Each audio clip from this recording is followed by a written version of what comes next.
Let's go. All right, I have to do a couple things quickly, guys. But it is time to kick this one off. WTL Code S Playday number 8. It's a rematch of the grand finals of WTL Code S Summer. Basilisk versus ONSYDE. First best of 2 is Ryung versus Reynor. Reynor, of course, our Zerg in the bottom left side. The Italian Stallion. Top right side, we're looking at the main base of the man who got a draw against Reynor last time around. It is Ryung, Korean Terran player. Overall, I'm not unhappy with the matchups we got. I think Reynor has been looking pretty good. Of course, Reynor took a little break after game is 8, and rightfully so. But if we think back of last Sunday, where Reynor was our ace and he was very clutch and he took down Ragnarok in the ace match, played good as well in the initial best of 2, looked great in the best of 5 against Skillers. Feeling pretty good. Ryung has not had a bad season so far, but he did go 1-1 against Silky 2 weeks ago in this matchup. Reynor is not loving CVT at the moment. He thinks overall it's pretty tough to play Zerg on this patch, but whenever Reynor say that things are tough, I think that's when he shines the most. I will turn off my alerts as well to make sure there are no distractions in this series. And I'm pumped, I'm excited. A 2-0 would obviously be a fantastic start for us here. Last season we won 4-3, but we had a bit of a meme ace match. The ace match last time around was Roddy versus Crank. I can guarantee you guys that this year it will not be Roddy versus Crank. We're obviously still in the middle of the season. Every single point matters. The win matters. Our undefeated streak matters. I've been saying this quite often lately, and I'll keep on saying it because I'm very proud of it. Last season we went 11-0 in the regular season. This time around we are 7-0, so we have won 18 clan wars in a row. A perfect 18-0 record in the regular season. Let's make it 19. I was a believer, Goblin. I think you played really good, mate. I thought there were opportunities. Shame it didn't go your way, but I think overall good best of 2 by you.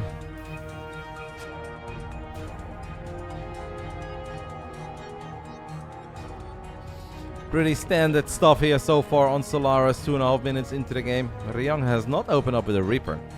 He's gone for a quick reactor. And he's now going for Overlord hunting. He's going in the wrong direction. For the people who don't watch this channel all the time, I hope it goes without saying that this will not be a neutral broadcast. I am very biased. I will be rooting for Basilisk. We'll of course give ONSYDE some props and we'll give the players kudos and the respect that they deserve if they do well, but needless to say, I am very, very biased in this manner. And I'm allowed to be.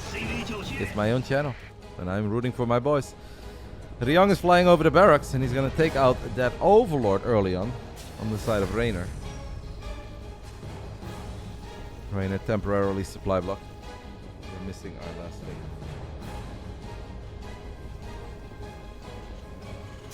I was a little bit later because I had to get the fireplace going. You guys are now used to the fireplace when stuff gets serious. If you guys want a little bit of fire in the back, we'll make it happen. That's why I wasn't totally ready yet. Where is... Whoa, okay. What exactly is Ryung up to here? A 2-1-1 with Cloaked Banshee of 2 CCs. Might YOLO these 4 Hellions in. We have a couple of Lings and the Lings are in the perfect position. So Reynor grabs a Hellion, doesn't really lose anything. Kind of a strange build order, right, by Ryung? I mean, I don't cast or watch TVZ all day, every day, but this one is to me a little bit strange. He's gonna have Quick Cloak Banshees. That's not uncommon. 4 Hellions, obviously not ultra uncommon either, but we often see 6 Hellion Cloak Banshee triple CC. It is very quick stim. The feeling that Ryung is gonna try to go for a devastating push very early in this game. This map has a lot of these acceleration zones scattered across the center of the map. That means that certain pushes can arrive a little bit quicker than you would normally expect them once you spot the move out.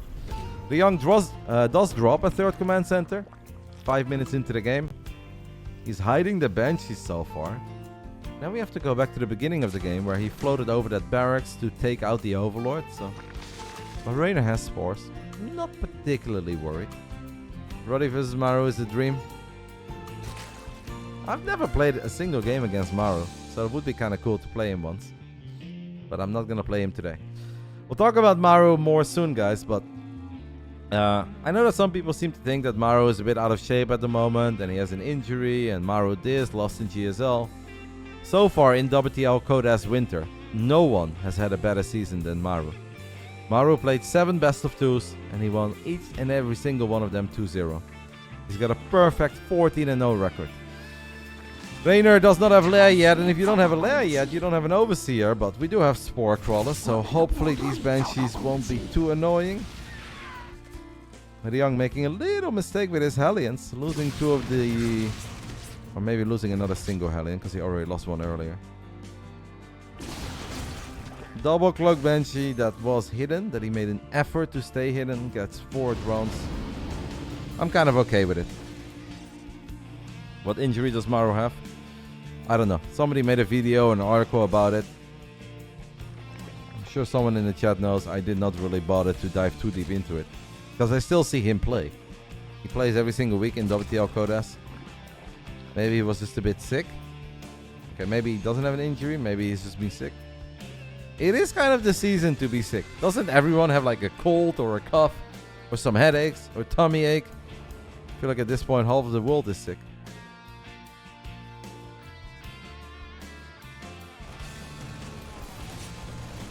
I know that DRG 3-0'd Maru, but I think it was just a show match for a university. I don't know how much we really have to look into that. That is obviously not a normal scoreline. Dongregu 3-0ing Maru is something that you would think is not even possible. But I'm a lot more focused on Maru in WTL Codas, because today we're playing Codas. And the Maru that has showed up so far to play in Codas has been perfect this year. No one is even close to his perfect record. But if Serral gets a 2-0 today, Serral will be close. I think Serral is 13-3 at the moment. Won a couple ace matches. Maru 14-0. Laugen says this map sucks for Terran in this matchup. Don't know enough about it to either agree with you or strongly disagree. I think there are a lot of good tank spots on this map. So if you want to play Marine tank for a little while, that's kind of what Ryung is doing. I think there is some potential. In theory, the Europe guys should be more in shape because of DreamHack. That's not a bad point, Wingant. I do like that we are playing ONSYDE right now. I was very sad when they moved the playoffs last year, and obviously we don't want to make excuses for losing. We lost in the playoffs, it was sad. We did our best, it didn't go our way. But they moved the weekend back, and we were supposed to actually play before Game is 8. And before Game is 8, I was really feeling it, because Serral was practicing like a mad lad. Reynor was practicing like a mad lad, which I think showed in the event. And then instead we played 2 weeks after it. And I mean, how do you tell Reynor to play a lot of games after he just won the biggest tournament of his career? You know, of course he still had some of that magic, but I really wish we would have just played before the event. But that's history. It doesn't really matter anymore. That was last season. We're just going to do better this time around. As Reynor lands a fungal on a decent amount of Marines. Did not land any corrosive balls, but I don't want to get too confident, guys, because the last few weeks we often went to an ace match, even when I didn't think we'd go to an ace match, and it's been very close. I kind of feel like Reynor is looking really good here in Game 1. 9 minutes in, we've got Vipers on the production tab. Half of the map is purple. We're winning every single skirmish. We've got money in the bank. We're getting a rich Vespian geyser as well. Excuse me. Very rich gas. Looking mighty fine, I think. Fungal does land on a couple of these Marines.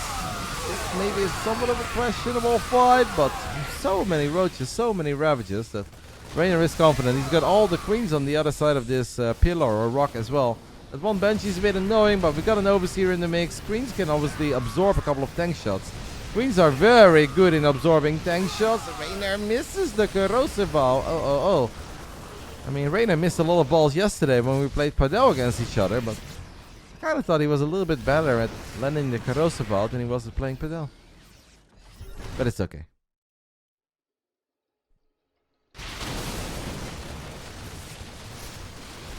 We have a lot of big upgrades coming online soon. We're looking at adrenal glands. We're looking at +2 missile attacks, +2 armor. We land another fungal. What are the Vipers up to? One Viper dies without doing anything. I don't like that. Reynor still has a lot of resources in the bank, but losing that Viper there, guys, with all that energy, that was not good. Now Liberator's in the mix as well. Ryung is all out on this 3-base attack with 43 Marines, 9 Marauders, 8 tanks, 2 Liberators in the mix as well.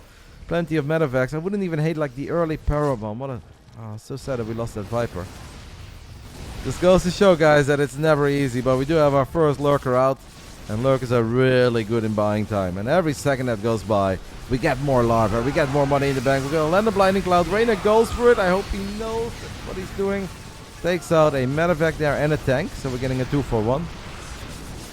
Only one Viper makes me sad. I kind of feel like if we had 3 Vipers here and we abduct a couple tanks and the Liberator, this game is over. It's okay. Lurker's so good though. Lurkers are absolutely amazing. We are missing the fight at the Rich Vespine Geyser. I would like to take a little look at that. Reynor sent a couple units over, but apparently sent them in a different way. So we're going to have a Roach counterattack. While Ryung does take out a base, he now has to worry about a whole bunch of Roaches. He's going to make his way into the triangle. Do we have any spellcasters left, Reynor? Lurkers are going to do their thing. One of the Lurkers gets picked off. A Blinding Cloud lands. Whew. It's getting messy. Reynor loses another base. Eventually, this obviously becomes an issue, but this is where Reynor can maybe get a couple of SCVs as well. He does have Burrow for all these Roaches. Let's not lose too many Overlords. If we lose one more Overlord, we are supply blocked. And I don't like that. We do not want to see any supply blocks with 20. Oh, we're losing so many drones now as well. This push, guys, is starting to run out of energy. The medevacs have almost no healing left, so every single sim is really going to hurt. And I think as long as Reynor can spend that money, I think we're gonna be okay. Ryung, even floating over the orbital, does not want to build another command center. He just wants to end it. But so far, Reynor has not taken the absolutely catastrophic bad fights. And there are no ghosts. If there are no ghosts, the Vipers can shine bright like a diamond.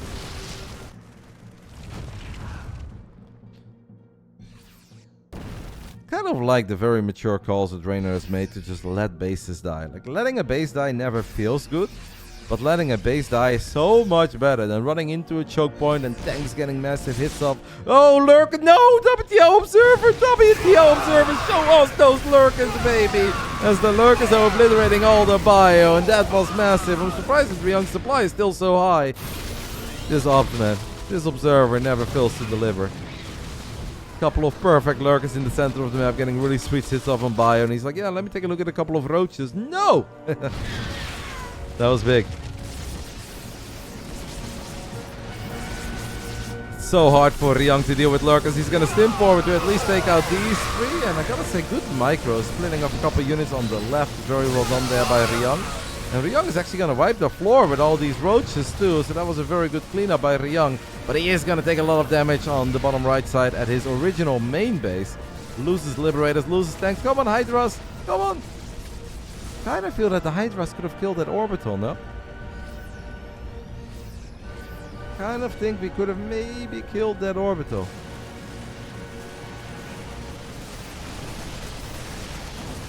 Another hatchery is going to fall, this time around on the top left side. Kudos to Ryung for absolutely putting up a fight.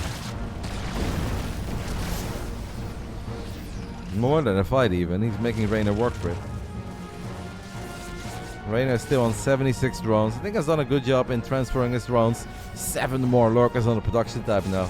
And 7 additional Lurkers against the men with no Ghost Academy, with 0 goals. A low SCV count, only 2-2 upgrades. It's gotta be it, right?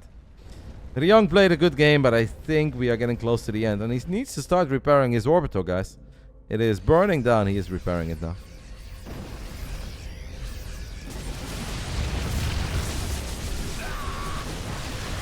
Scan goes down, a couple of the Lurkers getting picked off. Fungal landing on Marines and Marauders. The Vipers are here, so it's not just Fungal, it's Blinding Clouds, it's an abduct. I wonder where all those Lurkers are that Reynor had. We have a couple of them here. I guess this is all of them. Because he lost the other Lurkers at the bottom right side, but you just can't fight this many Lurkerinos. if you don't have a proper answer for them. And Marines and Marauders, guys. My good friend Benjamin Baker has tried time and time again stimming into lurkers with Marines and Marauders. And then Ben would eventually turn to the left and talk to his lovely wife Alice. He'd be like, honey, it's just not right. I've played such a good game, but the lurker, it's just so good. It is very good. If all you have is Marines and Marauders, and you stim them forward into 10 plus lurkers, the lurkers are very, very good. And not even Alice could help Benjamin solve the issue of the lurker. There is an issue. Or there is a solution, rather, not an issue. The solution is obviously a lot of Liberators, Advanced Ballistics, and Ghost, baby. Ghost and Tanks and Lips. All 3 units combined is a magical combo to deal with the lurker. But unfortunately for Ryung, he never wanted to go into those units. He wanted to end the game way before that. And it's not gonna go Ryung's way. Too many spellcasters, too many lurkers, and Basilisk takes the 1-0 lead. And it's Reynor who takes the 1-0 lead. And now I wonder, by the way, what does Terran pick against Zerg if they can pick any map they want? Is there a world where he wants to play RotterdaM? Will he pick a map like maybe Side Delta or Golden Aura? I think it's either RotterdaM, Side Delta, or Golden Aura. Or Alcyone? I think Reynor is good on Alcyone. I think Golden Aura. Why Golden Aura? Because you can basically defend 4 bases on a ramp. You have, as Bio said it, and I like how Bio said it, the core 4.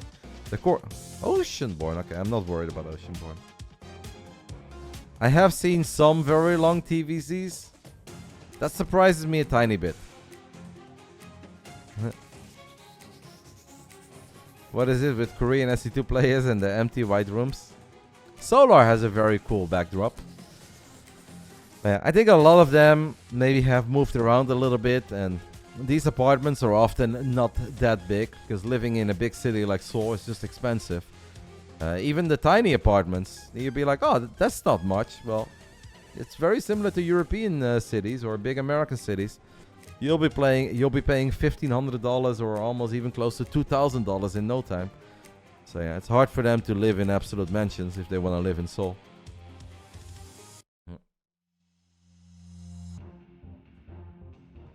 I don't know, maybe Ryung has recently moved. Maybe he likes to keep it simple. I am suspecting that Solar's wife was involved in his room design. I can see Solar care himself as well, though. Yeah, I love Solar's setup. I think it's very cute. Yeah, actually paying around 700 euros for 30 square meters in Seoul. That sounds reasonable. I mean, obviously, it's still not like cheap, but that's obviously not bad. I think anything that includes 3 digits, you're like, ah, that's okay. Once we start entering 4+, you're like, okay, I'm okay with some white walls. Oceanborn is going to be the second map between these two lovely nerds. Top left side representing ONSYDE, it is Ryung. Bottom right side, a man who's in the upper bracket semifinals of the ESL Regionals. He'll be battling Showtime on Friday. It is Basilisk Reynor. I already told you guys this yesterday, but when I... after Reynor was done with his best of 5 against Skillers on Friday, I think Reynor went out in town, had a fun night. No, wait, that wasn't... that was Sunday, excuse me. Then on Monday morning, I asked him to play some 1v1 Padel with me, so we meet up on Padel. And only that morning, he found out, because he didn't watch the rest of the broadcast. He's like, hey, I'm playing Showtime? He's like, in my mind, I was playing Max Packs. I really thought I was playing Max Packs. But he didn't watch the PvP. He left his apartment and he just had a fun Sunday night, enjoy his win. And he started mentally preparing for Max Packs because he just assumed that the packs would win. Then when we hang out on Monday morning, he's like, I'm playing Showtime? I was like, yeah. He's like, what the hell? How did that happen? I was like, well, D. Mauer played some excellent Phoenix against Phoenix, mate. And then you had that moment where you're like, huh, I think that's kind of nice. But on the other end, he's like, Showtime is good too. And he built a lot of Immortals. I was like, yep. It's like, you're like, on one hand, you're happy you're not playing Max Packs. But on the other end, you're like, okay, Showtime is very good too. And Showtime is a great Robo player. And I think Robo styles are better in this patch than in the previous one.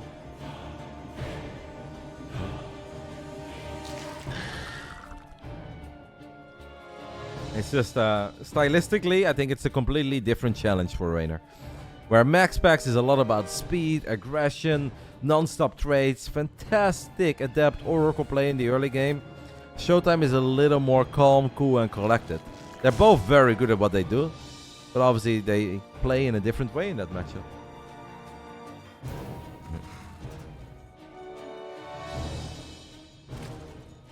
You live in the south coast of Chile, $300 US. I would love to go to Santiago one day.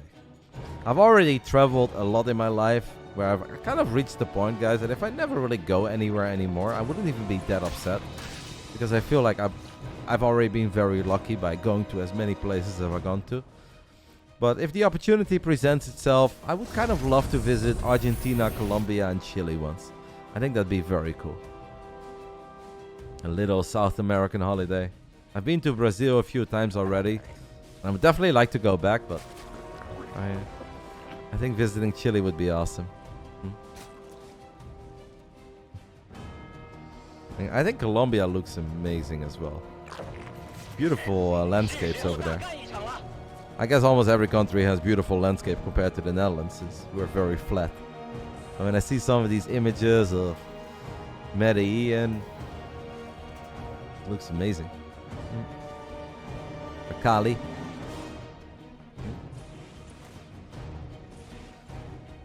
We have a Ling counterattack on the other side of the map, and because Ryung spawned in the top left side, guys, the add-ons are going to be exposed. Ryung did not see, and at least the tech lab is going to get picked off. I'm kind of sad Reynor didn't get the reactor. Can he get a cyclone? Nah, they will pop on the left side. He cannot commit. Don't you guys agree with me that it would have probably been better to kill the reactor there instead of the tech lab?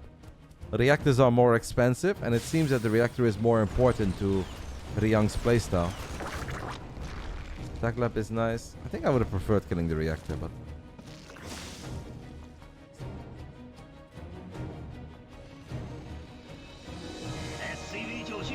This is live, Henel. Everything is live today. None of my boys have played. This was supposed to be on Sunday, but I've said it many times. I've tweeted about it. I shared it in the Discord. I can't really do much else. Like, I do not have one button where I can talk to every single StarCraft fan on the planet. I wish I did, because that would be amazing. But yeah, they moved this play day from Sunday to today, because Sunday is ESL Masters final day. Reynor setting up a surround, guys. If we get an early surround on the Cyclones, it is big. We get a Cyclone, we get the Hellions, and Reynor is cooking on some serious gas over here. And he's flawless, guys. Our boy is flawless. The 50% man says, how do you like them apples? Sure, he made a lot of links, but I think we're looking very, very good. We're apparently just gonna ignore two Hellions. We really want that tech lab. We really want that tech lab, and we get that tech lab. And I don't read Mandarin, but I'm gonna assume that said denied. I don't think it was that close to finishing up, so that must have been a stim denial. Costed us a couple Zerglings, but I like it.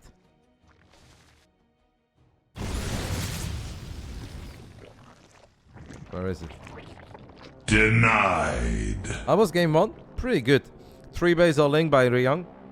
Marine, Marauder, Tank, Liberator, Medevac. Reynor playing Roach Ravager with a Hive. Was a good game.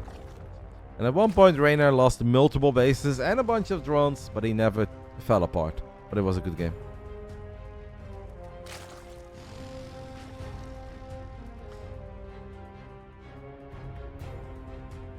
Overall, not many things really going Ryung's way. Now, he does obviously have triple CC.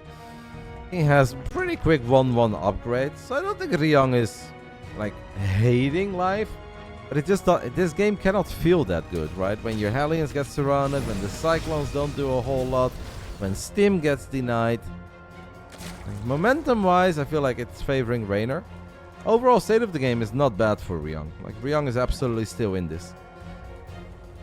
I still kind of like it for Reynor just because of the tempo and the little victories that we've scored so far. 2-0 start would be very big for us. I also say this almost every single week, but it's important to keep this in mind, is that it's not all about winning your clan war. If you win 4-2, 5-1, or 6-0, you get 3 points. If you win by this going to an ace match, so let's say we go 3-3 and then there is an ace match and we win the ace match, we will only get 2 points. And obviously last year we had a better record than ONSYDE, but we had less points. So winning today, any way, shape or form, is obviously fantastic. But it would be even better if we can win without this going to an ace match. That is correct, Legendary Trollin. It was supposed to be played on Sunday. Just like that previous match between the Platinum Heroes and the Shopify Rebellion. But Sunday belongs to the ESL Masters, guys. WTL Code S is very, very, very important, and we love it. But Sunday is ESL Masters Regionals final day. And that should be the only StarCraft that's happening there. You feel the sweep coming? Haha, you're getting a bit carried away, mate. I'll be very happy with any win, but ideally we win without the ace match.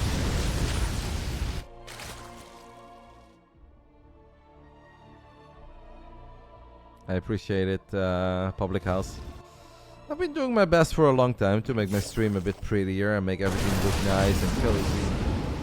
And obviously always bring a good version of myself. And I gotta say, I think it's been a long time that I've been like proper moody on stream, right? Maybe had like a one day here and there where I was feeling a bit under the weather, but I think I've done a good job lately with my attitude.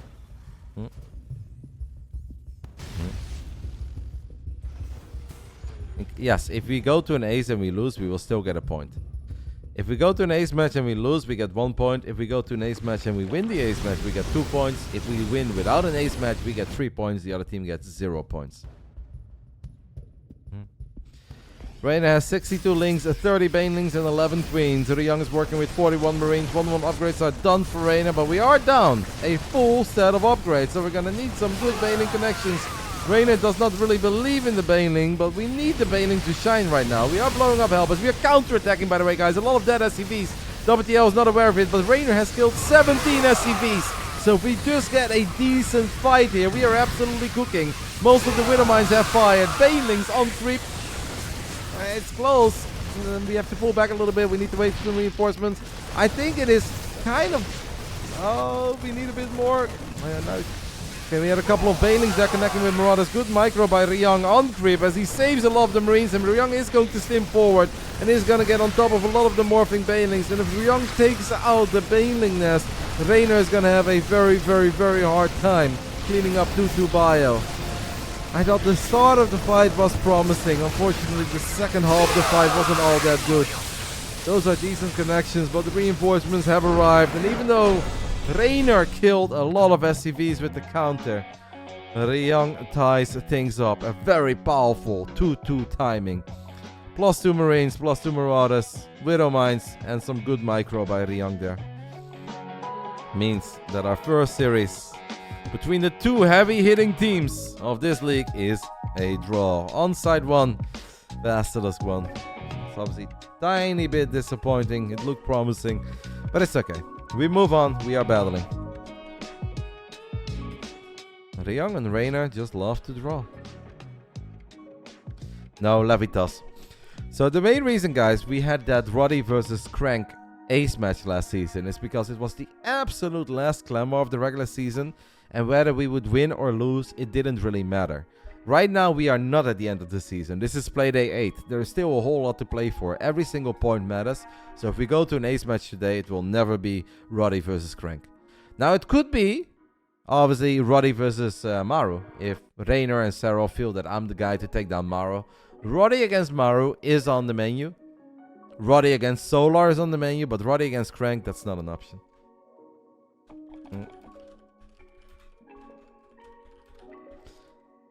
Crank versus Serral, I don't think is an option either.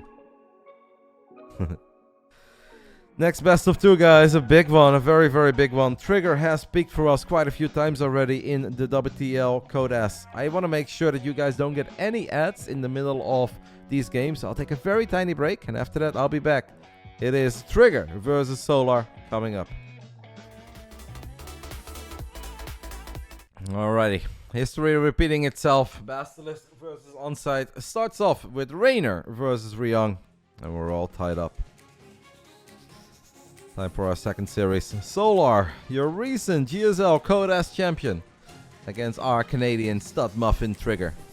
Trigger has had a couple of very big performances in WTL Code S. I know it doesn't always go his way. Last weekend was a bit disappointing, but he has peaked for us when we really needed him. In the top right side, it is the GSL Code S champ with the beautiful room, Solar.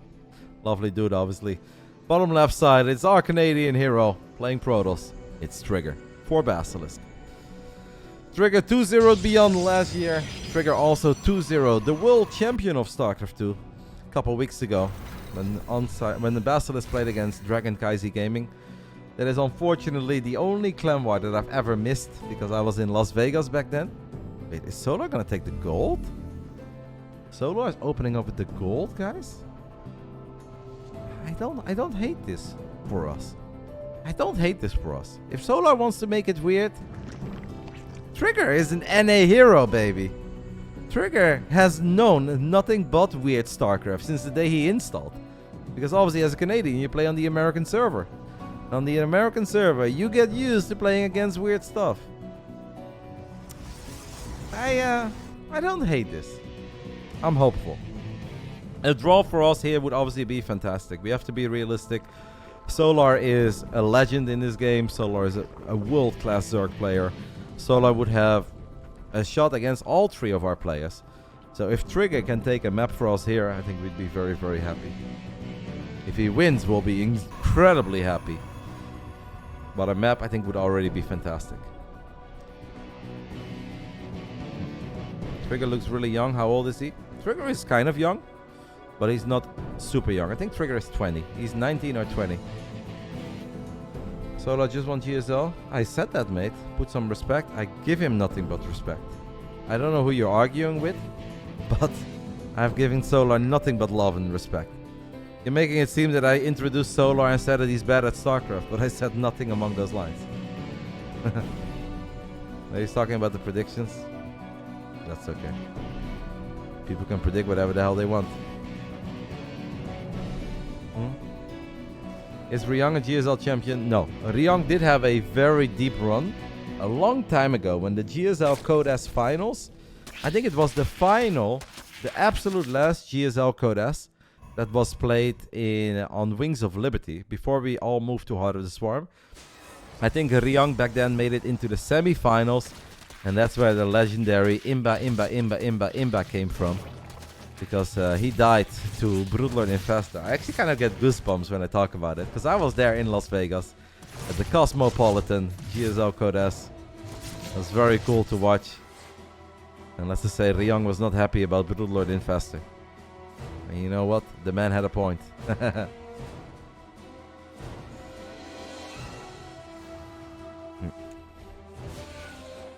Thank you, by the way, to my man Daiki for the 87 months. I'm still a believer in the Champions League victory too. I love talking about Feyenoord, I love talking about football. But obviously in this clan war, I'm not going to do that. It's going to really focus on the tiny details between these two.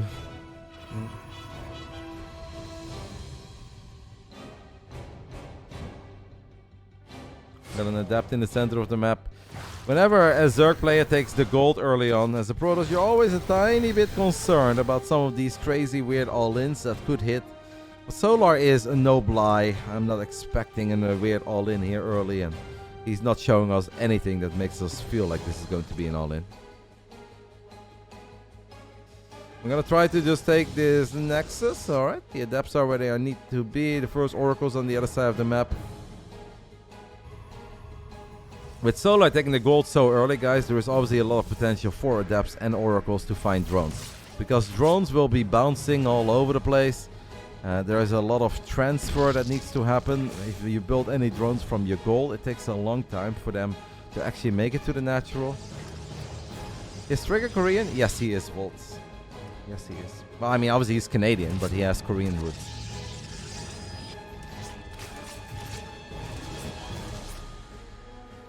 He even cooked some Korean food for me when he was here. How do these teams like Basilisk work? Do they have training sessions, internal competitions? We don't really do too many internal competitions because everyone has their own life, everyone has their own schedule, so we respect it. But obviously the players do practice with each other whenever it fits their schedule. Players support each other. If Trigger needs help with something, he can always ask Serral and Reynor for their opinion. Serral and Reynor will obviously discuss a lot of things with each other about how to play ZVT, how to play CVP, and even when it comes to ZVZ, they'll discuss stuff. But then, of course, you need to keep in mind that in every big competition, there's always a chance that Reynor and Serral run into each other. But we are definitely a team. I'd say we're a pretty close team. All the boys get along well. I like all of our players. Obviously, we have a great staff as well. Faces that you guys are not that familiar with. I can tell you that overall the vibes in Basilisk are very good. Seems that 2 Stalkers died in the middle of nowhere. How often do you sit them down and tell them, look guys, we need to tighten things up? I have never done that with Serral and Trigger. I mean, Yona does not need me for anything, let's be honest. Yona is great. Reynor, every now and then, I will tell him, like, hey, you need to do this, you need to do that. But it's also because I'm close with Reynor on a different level. Like, we've been friends for a long time, even when we were not on the same team. When Reynor was too young to travel to events by himself and he was still coming with his parents, I also hang out with his parents. And obviously he lived at my place for like 2-3 months. I get along very well with both Trigger and Serral, but with Reynor it's a different relationship.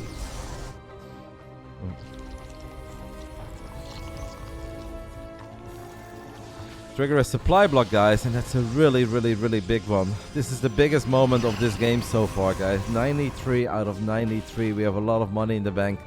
Maybe some of the nerves kicking in, but this is a big old supply block. Way bigger than anything is allowed to happen in a 7-minute game. That hurts. That definitely hurts us a little bit in our progression of this game. We're going for Quick Storm. If we go for Quick Storm, I don't hate Quick Storm with Blink Stalkers and some upgrades, but then I really believe we need to go ham on the static defenses. We need to get a lot of batteries, we need to get a lot of cannons. It's a nice stasis trap, but our army at the moment is small. Cancel this base, please. Trigger, let's not die on this hill of trying to keep this base alive.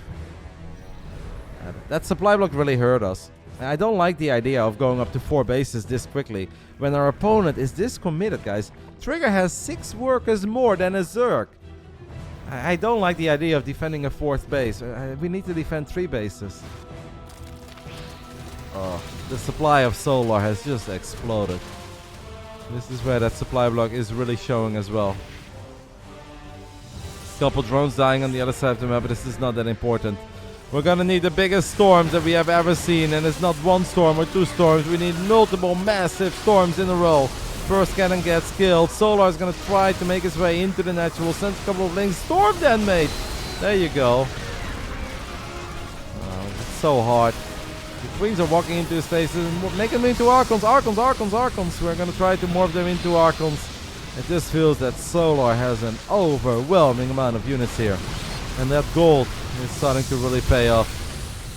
And this is not much of a fight. I want to be hopeful. I want to believe, but this is not much of a fight. Solar with 134 army supply. Trigger only working with 29. I think against this style, this much aggression, this many lair tech units, we cannot go up to 4 bases. We need to hammer down on that 3 base defense. We need cannons, batteries, force fields on 3 bases and buy time. And every second that goes by will be a fine one for us. Feels that Trigger misread what Solar was going to do a little bit. Maybe expected Solar to fire up a hive, go into lurkers, whatever it was, but that did not happen. Solar went pedal to the metal on nothing but lair tech units. And Trigger unfortunately simply did not have enough firepower. Lost 2 Stalkers early on as well. I think trying to go up to 4 bases there is impossible. Strong game by Solar. It was not a bad start by Trigger, but obviously we never found that sweet eco damage you sometimes see out of a max packs opening where the adepts are where they need to be. The oracles are always in the right place. We didn't get to see any of that, but that doesn't have to be the end of the world. If you still have a good read on the game, if you don't supply block yourself, if you get enough cannons and batteries and they're well spaced out, there would have been a chance, I think. Wingen says, I think he picks Heartlet. He picks a Radhuset.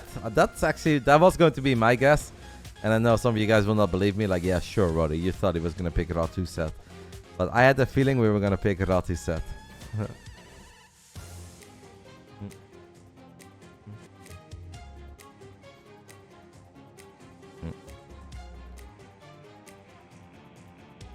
Will he kill the rocks today? I did not tell him, but maybe he watched the broadcast. Not quite rocks, the debris, mate, debris.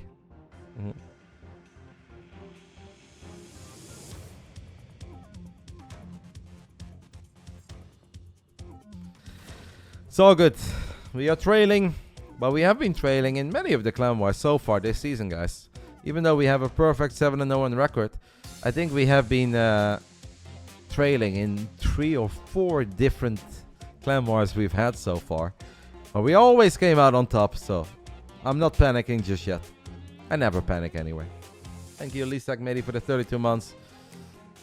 You can, but he did hit you with the kappa, Reynor. So, I guess if you put a kappa behind your sentence, it's all forgiven.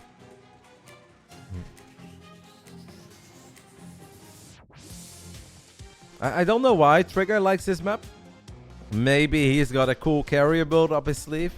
Maybe he liked what Goblin did earlier today against Scarlet, where we went for Blink, Stalkers and Carriers and Archons at the same time.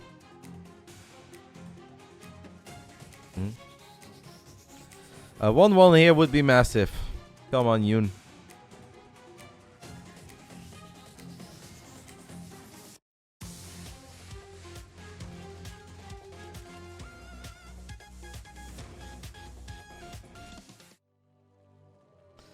Here we go. Round 2. Fight! Top right side, our GSL Code S champ and one of the best Zergs to ever do it. ONSYDE Solar. In the bottom left side, we are looking at the main base of our Canadian stud Muffin Trigger. Wait, what? What? Well, I wasn't sure why he picked this map. And if you guys don't play StarCraft 24/7 and you're wondering, like, what's the big... Are we cannon rushing or something, guys? Is this a forge opening? A high ground pylon for Trigger.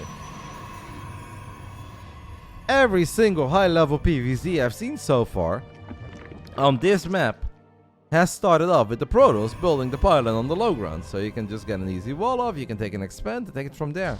Is he one basing? Maybe? Is there a... Are we proxying a Stargate? Is he going... Well, what are we doing? One gate on the high ground double gas. He's cooking, guys. The man is cooking something. Maybe proxy Stargate, Void Ray, Oracle, Tempest, whatever. Maybe it's just quick. Proxy Stargate is what Johan says. Yeah. Oh, the probe gets scouted almost immediately. Is that bad? I kind of think... No, it's a forge? Has Coco been practicing with Trigger? Has Coco been practicing with Trigger? What on earth is the man cooking? MaxPax in the chat. Hello, MaxiPaxi. I always like it when you stop by, mate. Great games yesterday in both Europe and NA. MaxPax said he's taking the gold. Well, he's doing something at the gold of Solar. I think it's a Tempest rush, guys. I think it's Proxy Tempest. We're gonna protect our Stargate. It could be Void Race as well. It could be just Void Race. It could be Void Race first. Wow, what is Trigger cooking? If he wins, he's so cool. Actually, I think it's already very cool, guys. I don't even care if this works or not. But I think he's very cool. I did mention Tempest in the very beginning of the game. There was a small period where I tried one-base Tempest against Zerg, obviously on a lower level than Trigger is. And I found some success with it, but I thought it was incredibly volatile. We might need another cannon here, guys. We might need another cannon here. We might need a cannon at home. The thing is, you have to worry about so many things, right? You have to worry about Banelings too. He is going for Tempest. A second gas has been taken on the side of Solar. I'm worried about Banelings.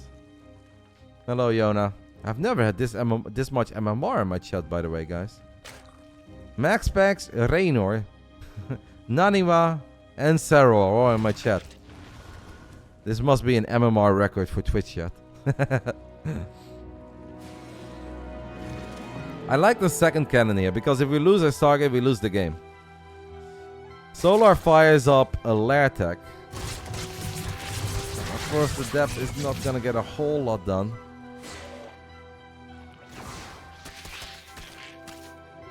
Is there a world where he goes Nidus, guys, and he just Niduses all over the place because Tempests are very slow? You can Nidus in the main to shut down the economy. You can obviously Nidus like to the top left to get some drones there, get a hatchery. If I was Solar now, by the way, guys, one of the first things I think I would do is maybe sneak one drone to the bottom right side of the map or something. Yeah, it takes forever for Tempest to kill stuff, but I don't know. Let's just see. Let's just see. I'm hopeful. Will Solar just drop a Spire and spam Corruptus? There is a chance he does that too. And honestly, I don't think that would be a bad decision.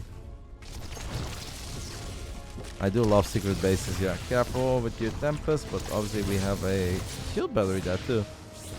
It is gonna be a Spire. And you know what you kind of need to do here, guys, if you're Trigger? You need to start building Void Rays at one point. Like the Tempest... Oh, we're taking the gold as well. Well, MaxPax, you were not wrong, mate. You were right all along. MaxPax has never been wrong. Since the day he was born, he's never been wrong. We are taking the gold. But we need Void Rays, guys. What is very important is that we figure out what the defense is here. Obviously, you want more Tempest if it was Hydras. You want more Tempest if it's just about Queens. But if you know it's a Spire and you know it's going to be Corruptus, he's going for NA indeed. Like, we need... Okay, we're going to build a third Tempest. Like, Tempest with cannons and batteries have a chance. What a build by Trigger here, guys. What a build. It's starting to look somewhat promising. But we need to scout that Spire. He's going Mutas now. I think going Mutas is very risky. Because then Trigger can build Phoenix. And Phoenixes are so damn good against Mutas. So I think it's Corruptus. He's making 4 Corruptus. Why do you guys always doubt me? I am here spreading my wisdom for y'all every single day. I'm right 24 times a day. And you guys just always doubt me. I don't like this Tempest though. I think we start need... I think Tempest only. They're just so bad against Corruptus. Once we know it's Corruptus, I think we need Void Rays.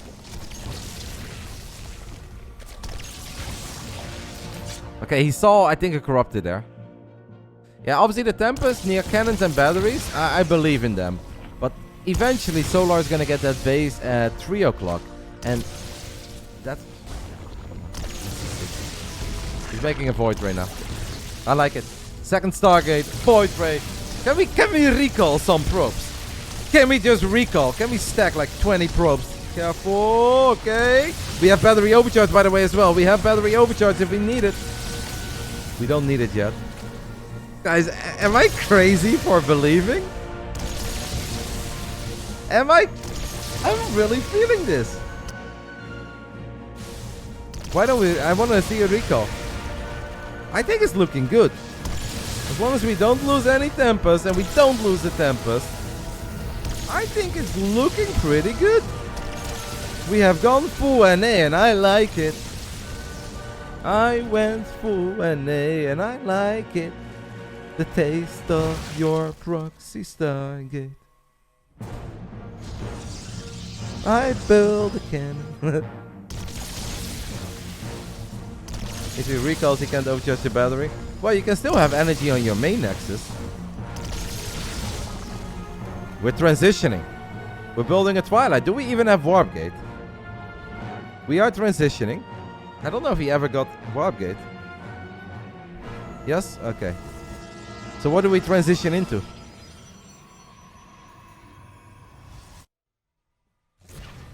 We have a Forge, so we could go Zealot Charge +1. I kind of like the idea of going... Okay, we recall workers now. Kind of like the idea of getting +1 on our Forge and going for Charge. But Blink obviously is fine too. Like, let's see. I think both Blink... Or what about Adepts with Glaives? He's going Charge. But if we go Charge, I kind of want +1. Hey, show us the Tempest! Observer, show us the Tempest! Nobody cares about the probes! Show us the freaking Tempest and the Void Rays! What are you doing? They were battling Queens and Corruptors. What is this all? Yes, we get it, mate. Maybe you should kill that cannon. Whatever. Okay, that's actually kind of a big deal. It is blocking 2 mineral patches. I don't think that's a good idea by Solar. Charge, by the way, the beauty of Charge, guys, is that it doesn't take very long. And does Solar have any idea that a bunch of... He's making 16 Corruptus. The only thing is that obviously Solar has a Spire, so he can start building Mutas as well. But I think if we warp in 8 Zealots... Okay, now a Roach Warren is going down, but that's going to take a little while. I think Zealot Charge will hit. Maybe not. Yeah, you have to kill that cannon, Trigger. It is kind of time to kill that cannon. We're going Zealot Archon even. Kill that cannon, mate.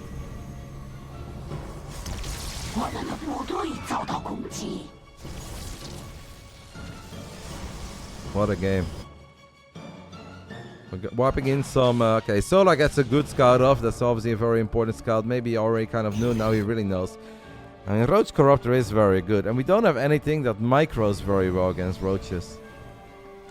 I like it a little bit less right now than I liked it before. But maybe we can fight before all the Roaches arrive. I like this as well. Let's go. Let's fight. Let's fight. Let's fight. Let's fight. The longer we wait, the worse it gets. Because we cannot kill Solar if he gets like 20 Roaches. Obviously, these are slow Roaches, so there is potential.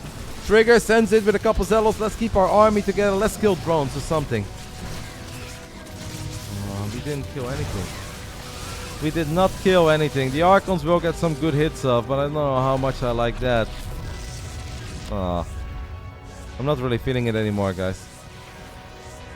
I'm not feeling it at all. The transition into a ground army, unfortunately, did not hit as the surprise that I think Trigger was hoping for. It looked very cool for a long time. That cannon is indeed hurting us a lot. Damn it. This was very cool. And I liked the way it looked for a little bit. I wish we would have just hit a tiny bit quicker. I mean, maybe Archon slows up. So many Roaches, though. It is so many Roaches. Solar with 170 army supply. And yes, a lot of that supply is in Corruptus. But obviously a lot of it is in Roaches too. No. Oh, then the gold base died as well. It's just too much Zerg, I'm afraid. Even if Trigger takes out that base at 4 o'clock, even if he gets 20 drones here, I still don't really like it. Because Archons by themselves are just not that great. You need a War Prism here, you need an Immortor or two. Roaches, I have often labeled in the past as the no fun allowed unit. Solar at one point definitely looked a little bit stressed and looked a little bit confused. I think in the end, Solar has survived the NA tactics of Trigger. Corruptors are going to use Caustic Spray. The second Nexus will go down as well. And that is all C-Road for this one. Trigger may just go for it with that army. But obviously, the Archons, we're going to pull the probes as well. One absolute Hail Mary play. But the Roaches, especially with speed, are way too good against Archons. Archons by themselves don't cut it.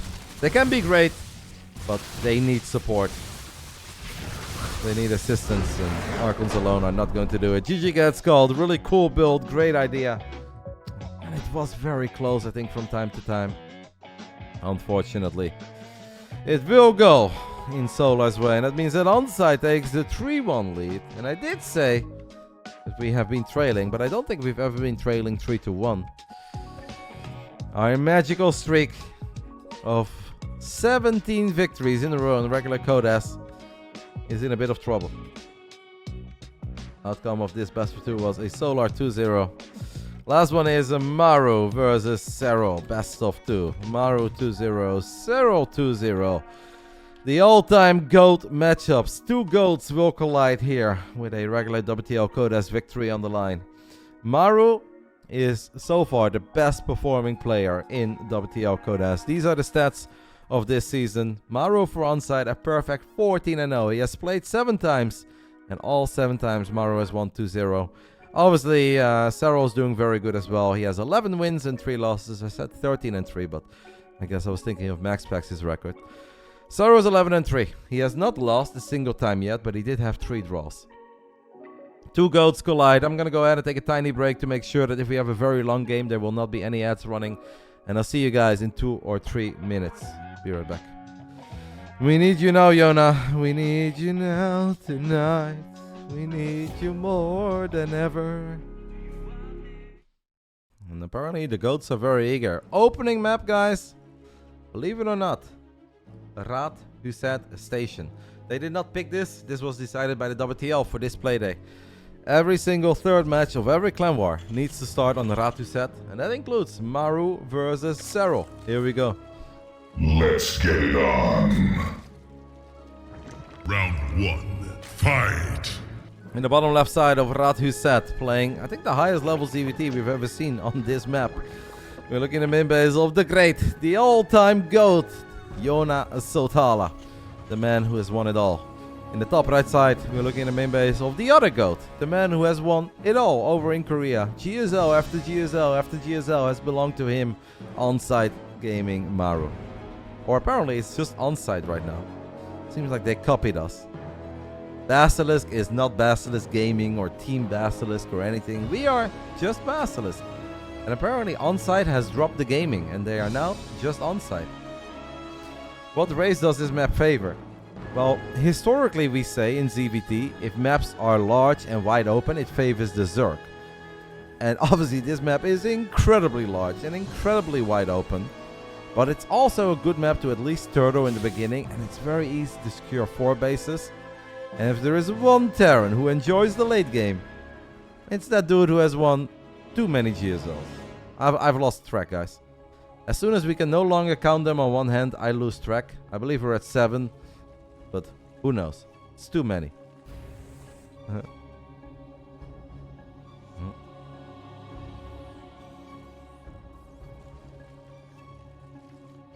The best turtle Terran of all time, the best late game Terran player of all time, against the best late game Zerg player of all time. I think no matter who you support, or even if you like different players, even if Rogue is your GOAT, and everyone is allowed to have their own opinion, that's fine. I think we can all agree that when it comes to the late game, these two have always separated themselves from every other player of their respective race. Serral's had a haircut. Serral's looking spiffy.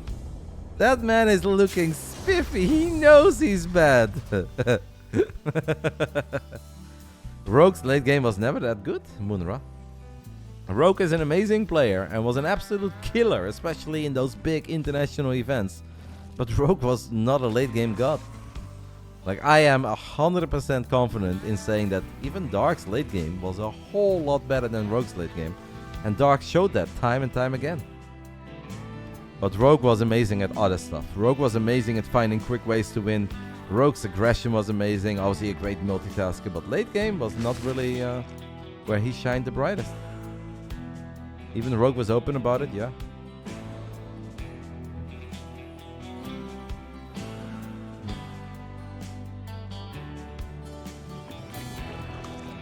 Not really, Max. Not really, no. I remember in our Corona era when we casted Dark versus Rogue quite a few times, that there would be multiple games in a row where Dark would trade out 20, 30,000 resources better than Rogue in ZVZ late game. It wasn't even close between those two. Rogue was kind of like Solar, incredibly dangerous in the early game, incredibly dangerous in the mid game. But when it came to Viper Wars, Dark had his number and it was not close.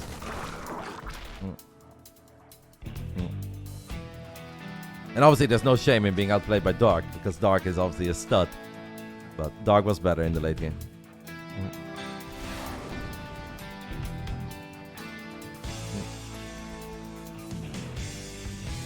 Maru is gonna take his pocket expand. Very quick 3-base setup. Serral has taken the expand on the low ground, so he can get that trip going, but obviously he will have the opportunity to take his pocket expand whenever the hell he wants. I'm nervous. Obviously the name of the game is very simple. We need a 2-0 here, guys, for Serral. We need a 2-0 for Basilisk.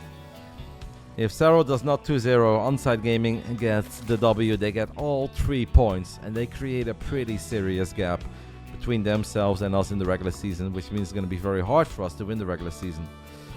We need Yona to, at the bare minimum, win 2 games here. So at least we'll win a point. And then with an ace match, we can still win 2 points. If Maru just wins a single map, ONSYDE Gaming wins the clan war. And don't forget that Maru so far has not lost a single game yet in this entire season of WTL Code S. But the good news is that he has also not played Serral yet. No pressure, Serral. We just need you to 2-0 Maru. Yona doesn't feel pressure. He lives for these moments. When was the last time you guys ever saw Yona feel the pressure?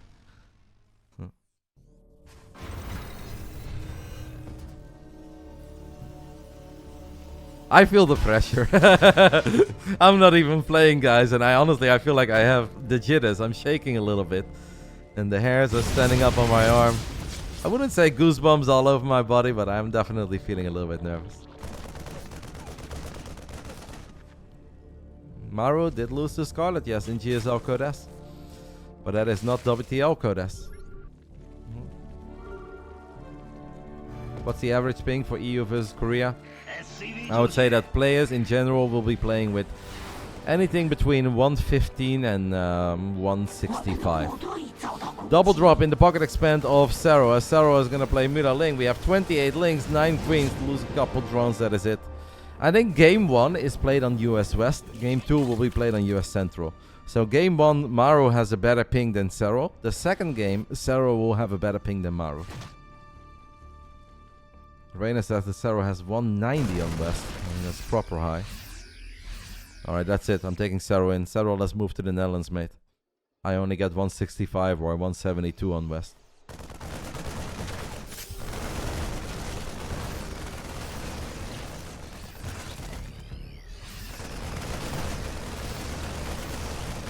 Maru pushing out in the center of the map, and I don't see any banelings yet, guys. I know we have a decent amount of mutas, but I'm already a little bit scared. There's another medevac flying to the other side of the map. This is not going to be easy for Yona, who's got an 8-worker lead. A Liberator is going to siege up on the pocket expand as well. Maru is pulling out all the stops here. Early on, Ratu said the mutas are flying to the other side of the map, and I hope that Yona knows what he's doing. I'm a tiny bit concerned. The hatchery dies. The queens could be in I mean, Maru is doing all the right plays, and the mutas are not doing anything yet for Yona. I'm worried, guys. I am very worried. And it's not just a Liberator anymore. It's a double drop as well. I don't like this because Terran units fire quicker than Zerg units. I think this looks really, really, really good for Maru. Yona obviously does not have baning speed. 2 kill 19 SCVs. Rather quick. So it's not that the mutas are not doing anything. The mutas are doing a lot. And Maru has kind of let go of the aggression a little bit. I saw my live and Basilisk live flash in front of my eyes. But the GOAT starting to find some momentum here. An 18 worker lead without an upgrade. Do we have baning speed, guys? Do we have baning speed?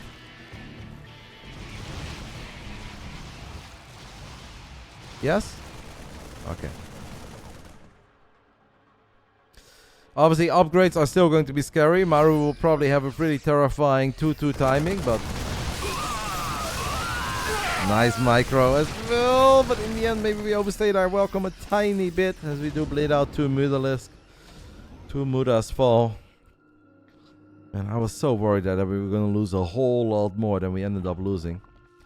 And obviously, Serral still lost a decent amount of units. A couple drones here and there, but he also did good damage on the other side of the map. Spicy. Everything we look for when these two clash. We have a Spore Crawler here, right? Oh, the Spore Crawler probably died. I think the Spore Crawler died. We have an Overseer. Careful. Okay. Okay. Alright. There's nothing else happening, so Serral is going to be able to clean this up. Don't know where that medevac and the final Widowmine went. The Observer does not want to show us, but that's all good. Still lair tag, of course, for Yona. I don't think we have an infestation pit yet.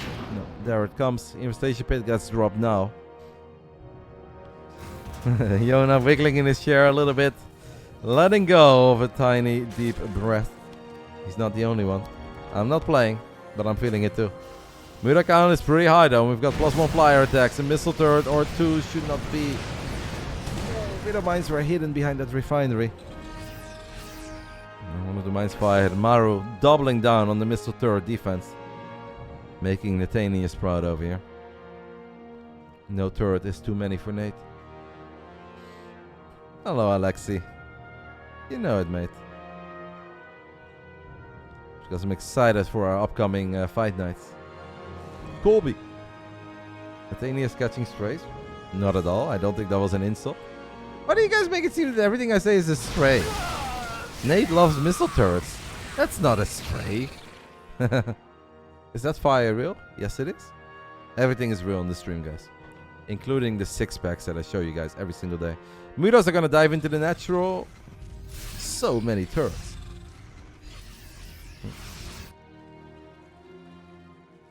Multiple of them, Dempak.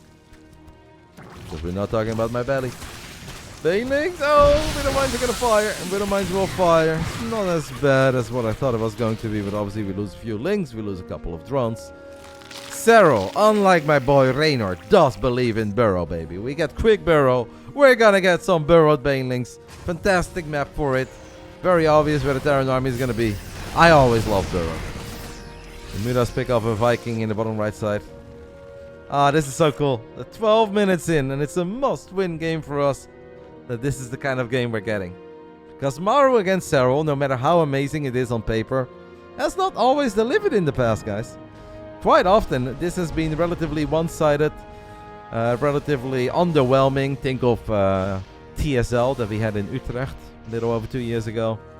Everyone was looking forward to it. Wasn't really all that great. This one I feel is pretty great so far. Thank you so much, Dunpack, for giving us 5 zombies. The mid account is good, guys, but that's a lot of turrets, baby. That is a lot of turrets. Lings are getting on top of a couple of Marines. Mutas can obviously help out here as well. Yeah, the baiting in the mix. Yeah, the observing... Ooh, 6 dropper lords, guys. The observing is not always great in WTL Codes, but that's why I'm paying a lot of attention to the minimap. Trying to make Reynor proud with those tiny details. We're gonna drop some +2 melee Zerglings with adrenal glands in the pocket expand. So the missile turrets can get taken out by the Zerglings, and that's when the Mutas can show up. I like it. I feel like my boy is cooking. 1 hour match incoming. I think it's way too early to talk about 1 hour matches. Okay, that sensor tower by Maru is very smart. Exclamation mark perfect in the chat, guys. For my hot take on the sensor tower.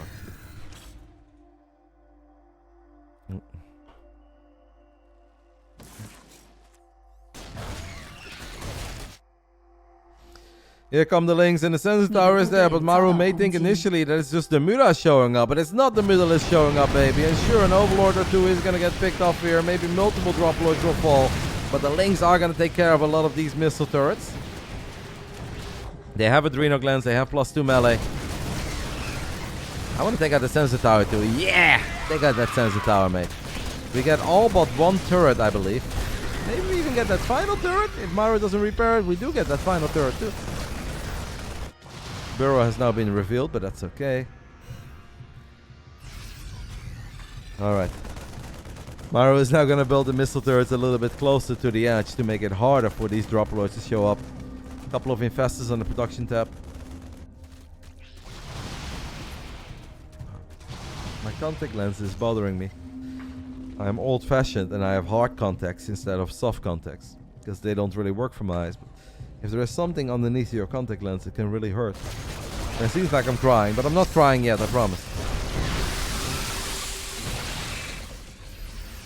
Maru's got 3-3 bio. We got drilling claws in the mix as well. The bailing count is looking pretty good. Ultralisk is on the production tab. I think chitinous plating is already done, as we're now working on the one upgrade that I really don't know the name of. Something synthesis, whatever. We call it Ultralisk Speed. A little movement speed bonus off creep. Synthesis? No, not anabolic. Oh, really? It is? Anabolic synthesis? Okay, I was halfway there, but then I was wrong because I thought you were wrong. Damn, your place looks cozy. Can I come over? Tier 3 sub, mate, and my door is always open. Any tier 3 sub, no matter where you're from, no matter how old you are, the door is always open. We can sit at the fireplace together and warm our hands. 3 Liberators at a time being produced, as Maru is also getting Caduceus Reactor. That's the Medevac energy upgrade. Maru throws down a scan and sees these Shark King Infestors. Obviously, with a man that plays in the same region as Dark, he is familiar with Shark King Infestors.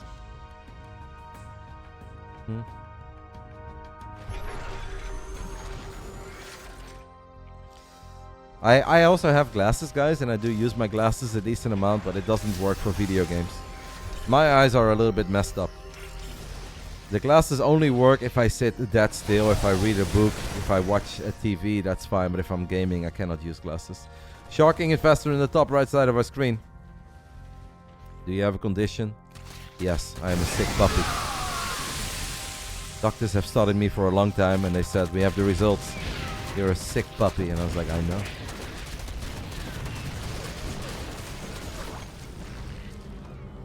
I'm an epic gamer. That's my condition. Now it says that one eye is plus, the other one is minus, and then I also have what do they call that? When your eye is not perfectly rounded. We have a lot of banelings crashing into some buy units in the bottom right side. Ultras are in the middle of a lot of circles, but the Ultras is still kind of tanky. A lot of the ghosts survive though. Good news is, guys, that Serral has money for days, so none of these fights are going to be game deciding. Yeah, astigmatism. I never say these words, but yes, that's probably what it is. Astigmatism.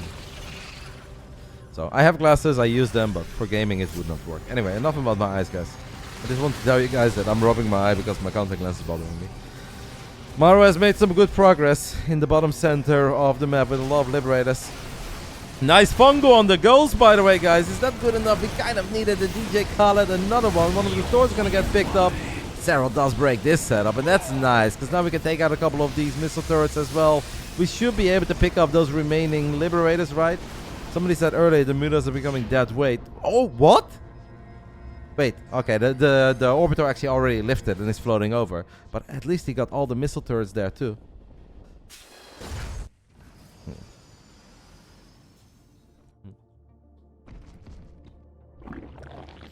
That was good, guys. That fungo on the goals was very good.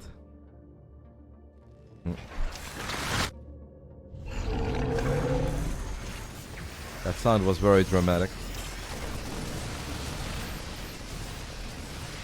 Lips are here once more. We've got 33 banelings. Hey, we've got 2 ultras. We got a couple of corruptors. We got infestors. Let's see if these 33 banelings can connect. How Max Verstappen is going to connect with the Grand Prix in Las Vegas. Not bad. Maybe Red Bull is in trouble, but I'd say overall that was decent. Lings on top of a planetary. If we perfectly spaced out the Lings where splash damage doesn't kill the Lings, maybe there's a tiny chance we could have killed it. But the Mutalisk are here. So much for those Serral Mutas being dead weight. A lot of mules being dropped. We all believe in the yellow submarine. And the yellow submarine keeps it alive.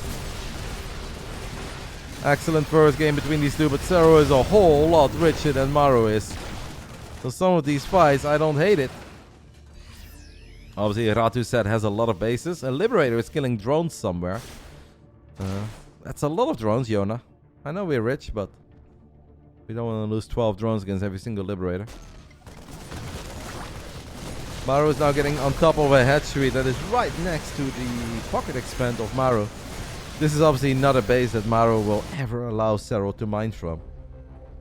Because that is technically a base that belongs to Maru. Or if it ever belongs to Serral, then Maru needs to get that base at 6 o'clock. But he's not quite there yet. Infestor on burrows. What a fungo by the great Yona Sotala. As Bailey's going to crash in as well. But we are fighting near a planetary fortress. The fungo, however, is so damn good that we can fight near a planetary fortress. We get the kills. We have a couple of corruptors showing up as well. Not a whole lot of mobile anti-air remaining here for Maru. I want to say that that was another sweet engagement by the man from Basilisk. I think this is definitely the most amount of trouble that Maru has been in so far in his perfect WTL code as winter season. 7 best of 2s, 7 times. It went 2-0 for Maru. I think he's in a little trouble here. But as long as Maru has ghosts and planetaries, I will not call it game. Yeah, Serral's monstrous bank is also disappearing, guys. So the next time we have a fight like this for Serral, the fights are obviously good, don't get me wrong. But we kind of want to get a base. We want to deny Maru from more mining. Because 20 minutes into Legacy of the Void, your main base done. Your natural done. Your pocket expand, I'd say, is pretty much done as well. So now it really comes down to that base at 3 o'clock and 5 o'clock for Maru and obviously the gold. So the next time Serral takes a similar fight, we want to take out a base as well. If we don't take out a base, it becomes really scary again.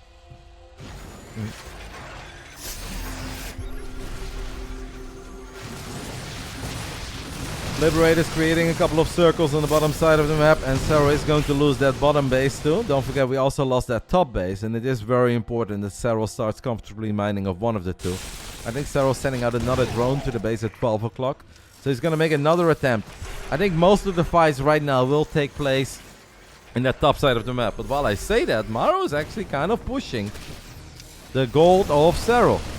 Serral's gonna try to take out the gold of Maru, and I think he will with all those links, with all these banelings. Come on, banelings.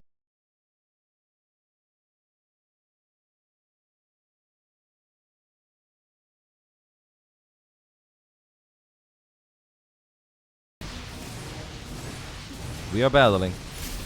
I don't hate that. I kind of like the base for base, especially because the bottom right side is an orbital, and that is not really a very well defended orbital. Is there a world, guys, where Serral can start mining out those minerals on the top side of RotterdaM? Can he take out the debris, and can he then mine out those minerals? If we have a hatchery that close, I think it would be a great play. To open the back door up of Maru, I think would be a very sweet play. Man, this is crazy. Nerve-wracking.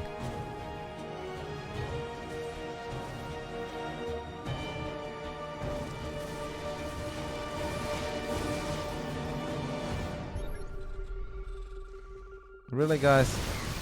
It's a map with a... Oh, what a fungo! What a fungo of the Shocking Infestor. Can the banelings connect with the ghost of Maru? Sort of. I wish we had a Viper, by the way. Imagine a Parabomb on those Metavacs, but the Corruptors get on top of the Liberators. The banelings are still here. The banelings getting a decent amount of goals. Huh? Alright, chat, we get...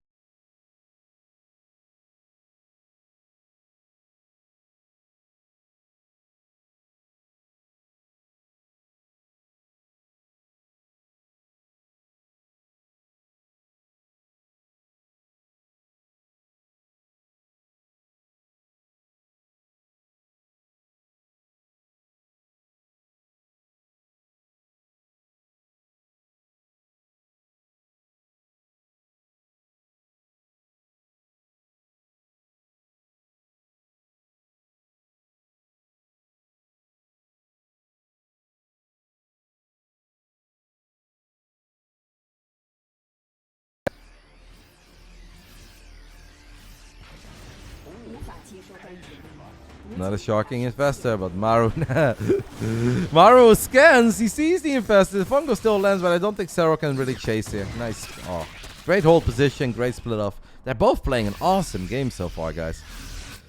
This may very well turn into a legendary game on the RotterdaM station, because I haven't really seen too many awesome games on this map yet. I've seen a decent amount of games, and some of them were definitely not bad. But this is definitely, for me already, a personal favorite. Map is not that old yet, so I'm not getting ultra carried away, but so far so good. As drones are dying, SCVs are dying, we have a planetary, but the planetary is pretty far away. The Liberator is there to protect the SCVs, but we can still do hold position away from the circle. If you just have a couple of lasers, we're going for it. A fungal and the Banelings connect with the Ghost Baby, and those are the units that Serral really wants to kill. Ultras, Banelings, Corruptors, is this it? I'm starting to feel that that's the fight that is potentially closing out this game. A few goals survive, Corruptors can take out a few more Liberators. But the great Yona Sotala, while distracting Maru with a couple of links in the bottom right side of the map, gets an amazing fight near the gold. That was massive. The biggest victory of the game. And potentially game ending immediately after 26 minutes. Maru has not dropped a single map in this season of WTL Code S. And it seems that no one is going to ever have a perfect season in this very competitive team league.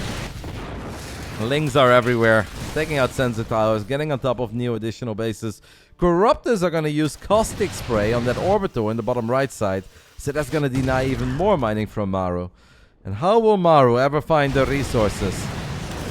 Oh, we're taking... Oh, I love this even more than just using it all on the orbital. We're using it on the planetary and the orbital at the same time, and the orbital is going to fall. The planetary will fall. The Lings are here. Another infestor shows up. Serral is too damn good at this game. What do you say, Dana? That's fucking illegal. I agree. It is illegal. I don't know how he does it. Yona is too damn good at this game.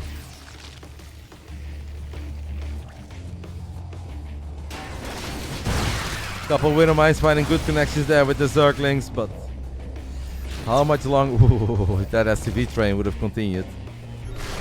35 SCVs, 91 army supplies, all that's remaining for Maru.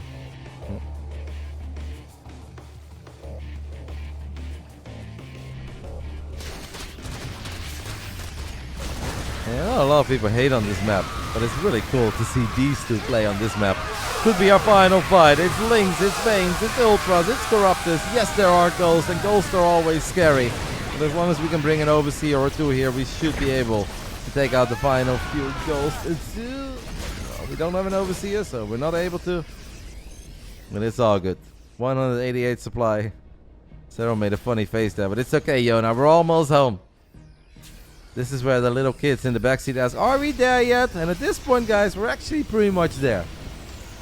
We are about to leave the German Autobahn. And we are finally taking that exit to Krefeld. Yes, kids, we're almost there. GG! Basilisk Serral takes the 1-0 lead. Woo! Okay. We're still here, guys. We are still here. ONSYDE, of course, is still ahead. 3-2. Maru has just dropped his first map of the season. He can now pick any map he wants. What will he pick? Ryung picked Oceanborn. Maru strikes me more as a Golden Aura side Delta guy. But to be honest, I see a lot of the Terrans don't seem to love side Delta as much as I think they should love side Delta. I think Game 2 will be played on Central. Maru and Roddy, guys. Maru and Roddy. All these other Terran plebs, they keep on making me look silly. But Maru says, that Dutch nerd is onto something. That actually makes me happy, because I've looked really stupid every single time I suggested Side Delta so far. I'm glad that Maru at least agrees with me. Yo, Oak Warrior, thank you so much, matey, for the 88 months. Looking forward to it. There's a lot of really cool people that come to Home Story Cups these days. Oak. I think you enjoy hanging out with them. How does Maru have 100 more ELO than Serral? Whoa, but I didn't even notice that. 989. The reason for that is simple. Maru is 14-0. Well, now 14-1. But when they made that ranking, Maru had a perfect season. And the ELO does not come down to how well you do in a DreamHack, how well you do at GSL Code S. It only comes down to how well do you perform in WTL Code S, in Masters Coliseum, in the Kung Fu Cups. But I guess Maru doesn't play in the other two events very often, so it just comes down to his WTL performance, and he wins a lot in WTL. Yo, Shiki. 95 months. Sheik, are you making a visit? I love Yona. He's too cool. How do you make that face when you load into a game against Maru? I love it. Top left side, guys. Top left side, excuse me. Of a side Delta. ONSYDE Gaming's Maru. Casually drinking some water. And in the bottom right side, we're looking at the main base of the great Yona Sotala. Serral for Basilisk. Two goats, indeed. I have my opinion, obviously. I'm on the Serral hype train. And people really go to war and saying they think Maru is the GOAT. I respect their opinion. I think the beautiful thing about GOAT discussions is that we can all have our opinions. Now, some of them are just straight up wrong, and that's okay, but you can obviously make a great point for Maru. These two are just both incredibly amazing and have accomplished so damn much in this video game. This is happening live. No, they actually played this game in the summer of 2019, but I decided that I really need to get a couple viewers on my channel, so I'm rebroadcasting those games. It's a banger series though, mate.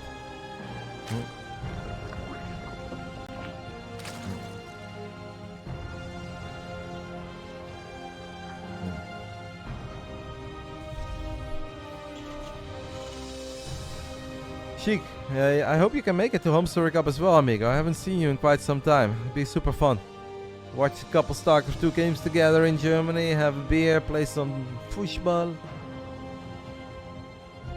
All of the games in this clan war were live, guys. Reynor played live, Trigger played live, Serral played live. Hmm.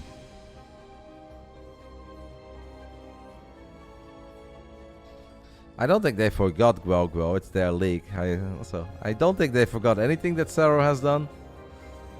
It's just they probably have some sort of a system that comes up with these numbers. I don't think they just randomly pick numbers. Serral has obviously had a good season so far in WTL Code S2. 11 wins and 3 losses. After the previous game, it's 12 wins and 3 losses. But 11 and 3 is obviously not as good as 14 and 0.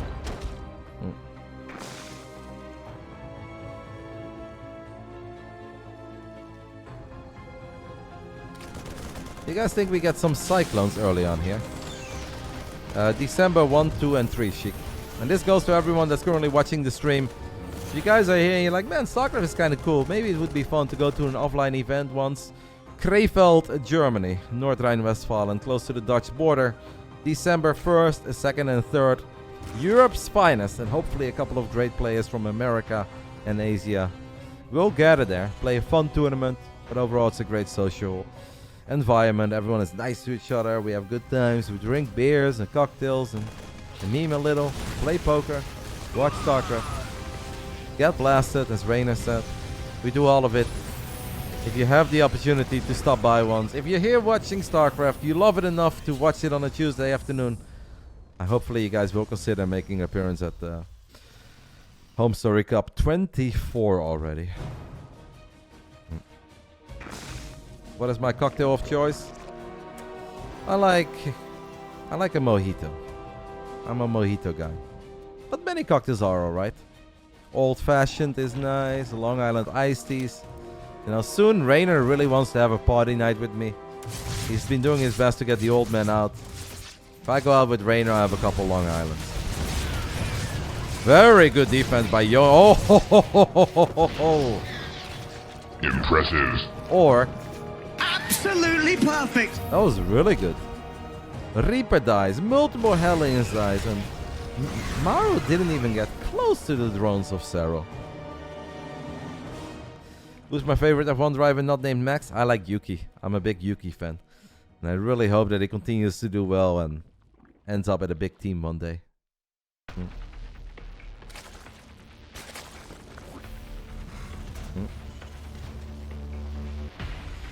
Stim on the way, 2 more barracks is going down, 2 more eBay is going down, command center number 3 in production as well. But what a start, guys. What a start for Serral.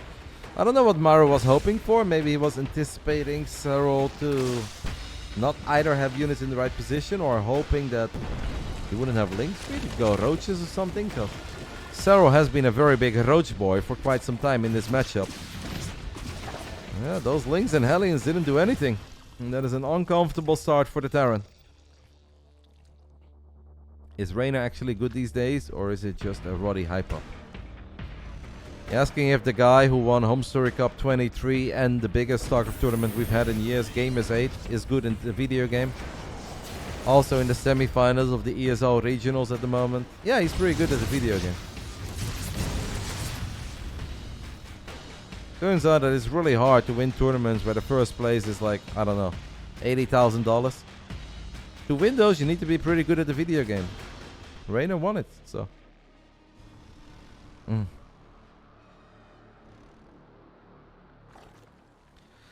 30 links on the production tab, a Baneling speed on the way, and double Evo going down on the side of Yona.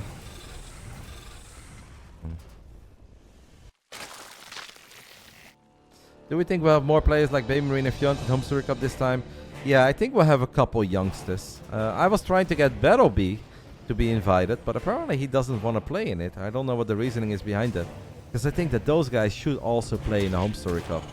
Great up-and-comers, German as well. I thought it would be awesome. I don't know what his reasoning is, but yeah. Obviously, there are not too many Koreans that can make the trip to Krefeld, so yeah, you're going to see a couple of up-and-coming young kids from the European scene, maybe even the American scene, play at the upcoming Home Story Cup. Queens are in the right position to deal with this double drop of Maru as well. And it just feels that Serral is having a pretty comfortable start, at least. First 7 minutes. I don't know if anybody ever has a proper, smooth and easy ride against Maru. But it's starting to look familiar. Basically, any Terran that is not Clem in Europe often have these starts against Serral. where nothing really goes their way, and Serral's just clicking buttons, doing his thing, and he seems bulletproof.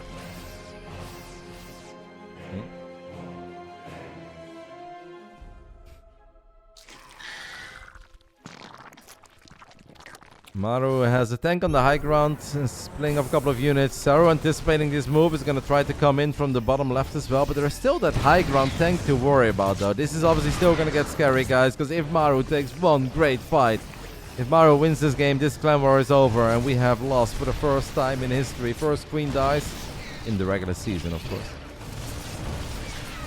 Serral setting up a surround. The game has been very good so far. We are waiting for our upgrades. +1 melee is done. +1 carapace is done. The first few Lings and Banes are leading the charge. Serral's playing it patient. He has the economic advantage, and he probably feels every second that goes by he cranks out more and more Lings. A couple of additional Banelings. A Hydra upgrade is finishing up as well, but I don't think we have any Hydra. So. Maru is sending over the reinforcements though, guys. Look at the minimap, and Serral is gonna hit right before those reinforcements show up. So Serral gets the first tank, gets the second tank, and hopefully he gets tank number 3 as well. And he does get tank number 3. So yes, man, what a moment. Serral does that 5 seconds later. It's so much harder. It's so much worse. That is crazy. Those units from Maru were basically within range to see the fight happen, but they could just not participate in the fight. We're still not there. Maru would not be Maru if he does not continue to apply some pressure. Serral's thinking of a very big counterattack. Is bleeding out a couple of queens. We have a lot of Lings waiting to maybe run into the natural, but Maru was anticipating that move as well.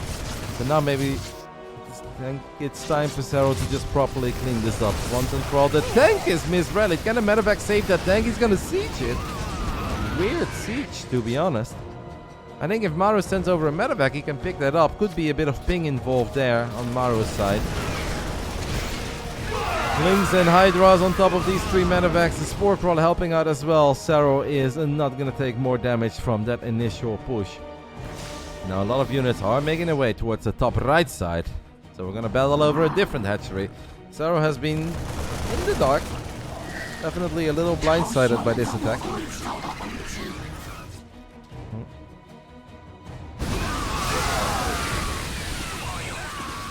Seems like we had a couple of good Baneling connections there as well. The Broodlings and the Lings get on top the first tank, so that one dies. The second tank dies as well.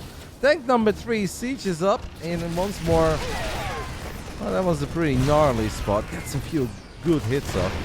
Maru is also making a transition into Drilling Claws. Still has units active on the bottom side of the map as well. Very important that Serral transfuse this queen. Jonah's going to try to get on top of this annoying tank on the high ground, and he will get that one too. That's like 7 tanks or something that Serral has killed in this game. Maru has done a great job in building SCVs. He's on 82. He is on 4 bases. And these two, I don't know what kind of compliment I can give them. I think we're running out of superlatives or whatever the right term is for that. But they are both out of this world.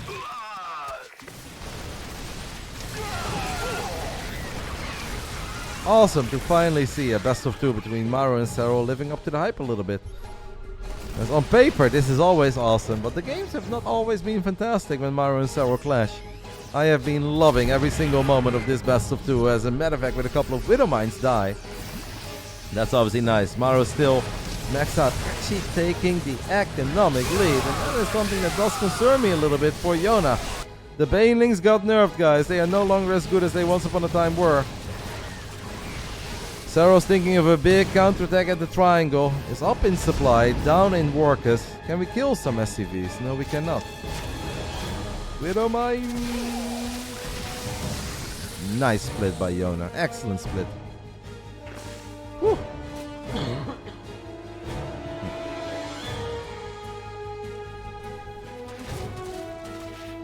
Hive Tech finishing up with that Lurker then nearing completion as well. Once that Hive Tech is done, we can get a Viper or 2 so we can spam some para bombs or land a couple of abducts. But the bio units are finding some pretty good trades here, guys. That's a lot of Zerglings falling. But the Queens and Hydras will go down. The medevacts, we got 1 or 2. One of the empty ones survives. A lot of Widow Mines with Drilling Claws here, by the way, on the top side of the map. Oh, Yona is so sexy. I love it. Every single time. I see a Widowmine fire with only a single Zergling, I get happy. And it happened quite a few times.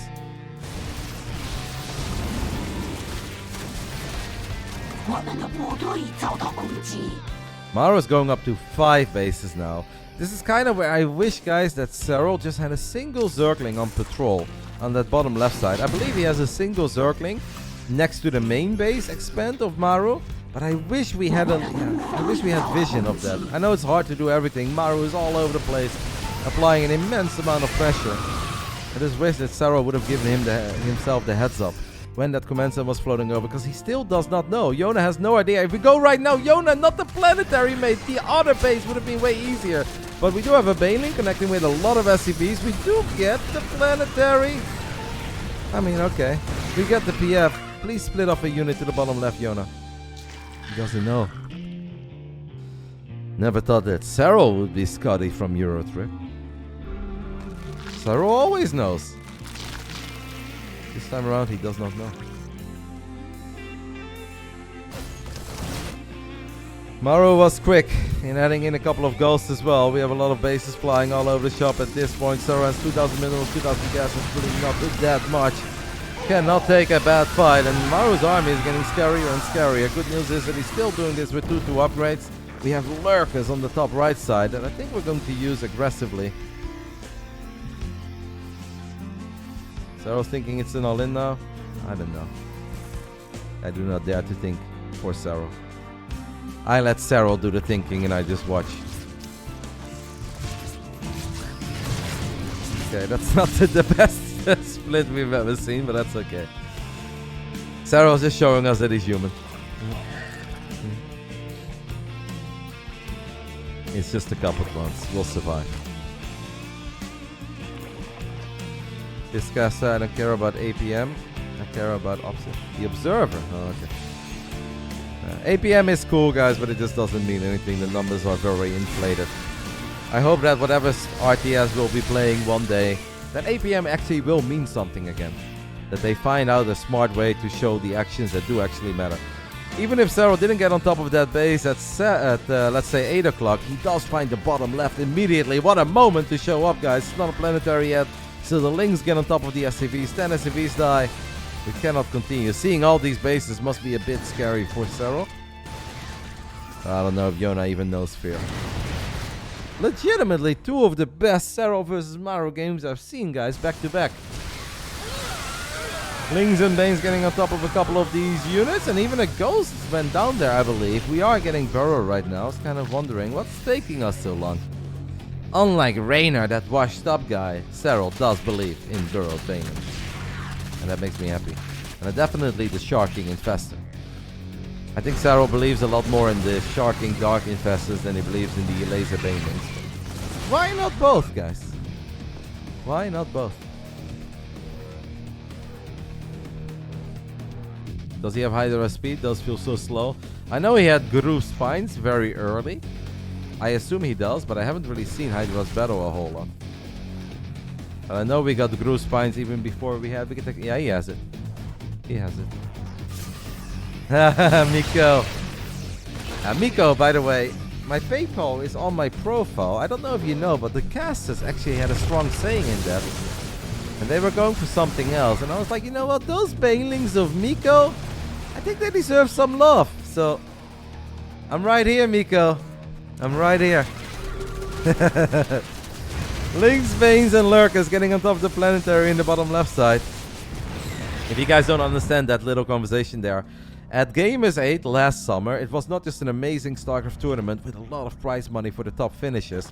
They also very casually gave out $40,000 in bonuses. $10,000 for the coolest play of the tournament, $10,000 for, I think, the coolest strategy, and $20,000 for the best series or the best game of the tournament overall. So 10k each to the 2 players that were involved. And Elaser got $10,000 for some massive burrowed banelings on Royal Blood. That's why he was joking about it. I thought it was a great idea as well, folks.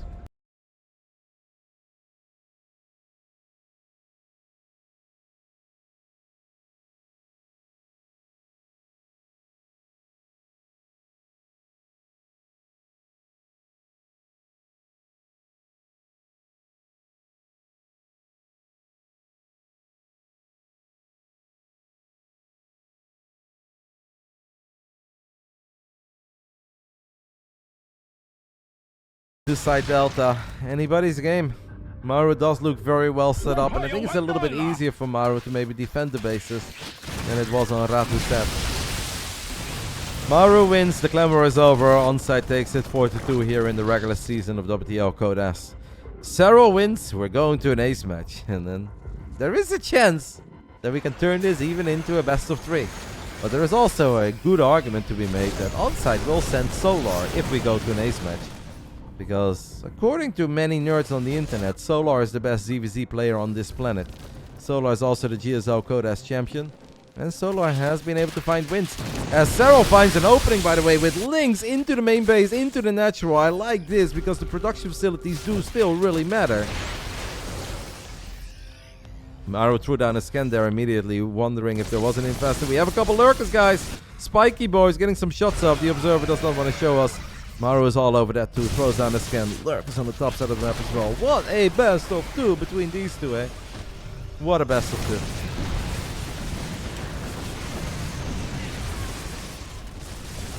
Serral has a crazy amount of resources in the bank. Maru has a decent amount of resources in the bank as well. 5 libs, 90 marauders, 8 ghosts, and 4 widow mines.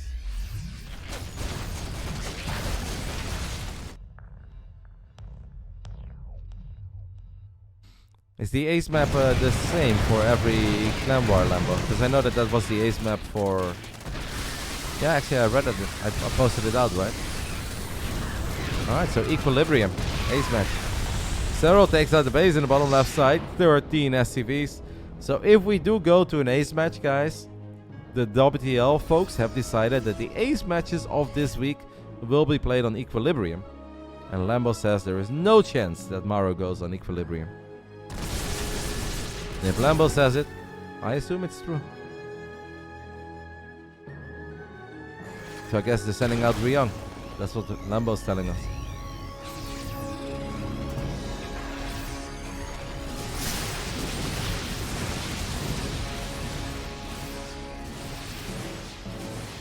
We have an infestor that is about to be revealed, I think, by a missile turret, but it lands the fungal, and the fungal from downtown. Is that good enough for the Lings and Bangs to get on top of these goals? A couple, but the Liberators are so freaking good. We do spam some parasitic bombs, epic fights between these two.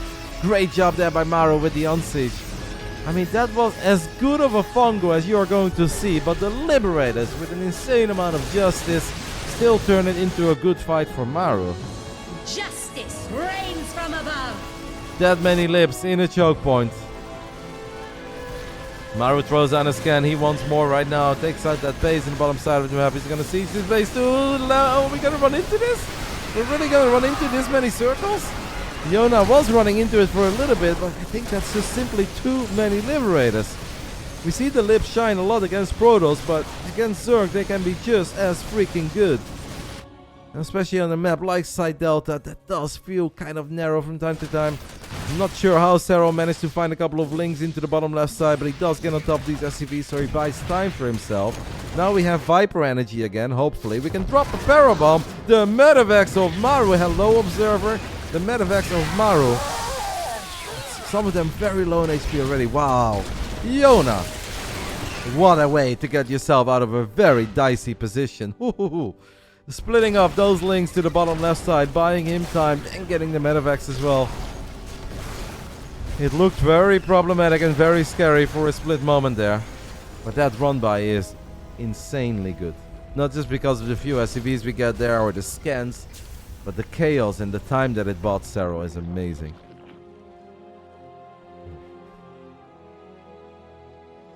I was like, what the hell is that, guys?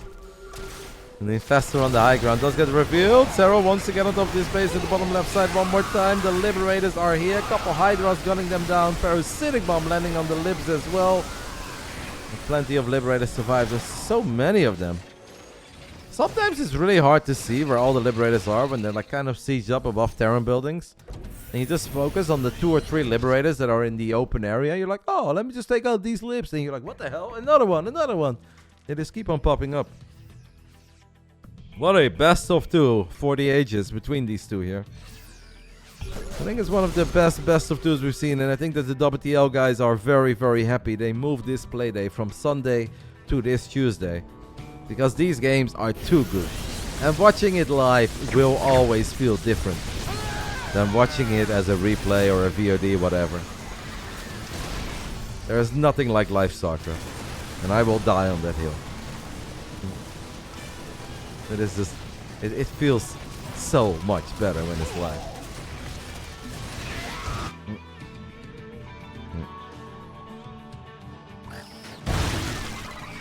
Widowmine connects with a decent amount of links, but it's just a couple Zerglings, and we have 4.8k minerals in the bank. Banelings connecting as well. We still have some Sharking Infestors there too. I would love to see those Liberators clumped up one time and see a Fungal land on his lips, and then a Viper show up with the Parabomb. Because the Liberators, I think, is really what's keeping Maru in this game. And Maru is definitely starting to starve a little bit for cash. Now, I never count the Terran out when they have no bank, because if they drop 12 mules, all of a sudden they do have a bank. So don't be too fooled by the fact that Maru only has 180 minerals right now. That doesn't mean a damn thing. It means a little bit, but it doesn't mean that he's broke.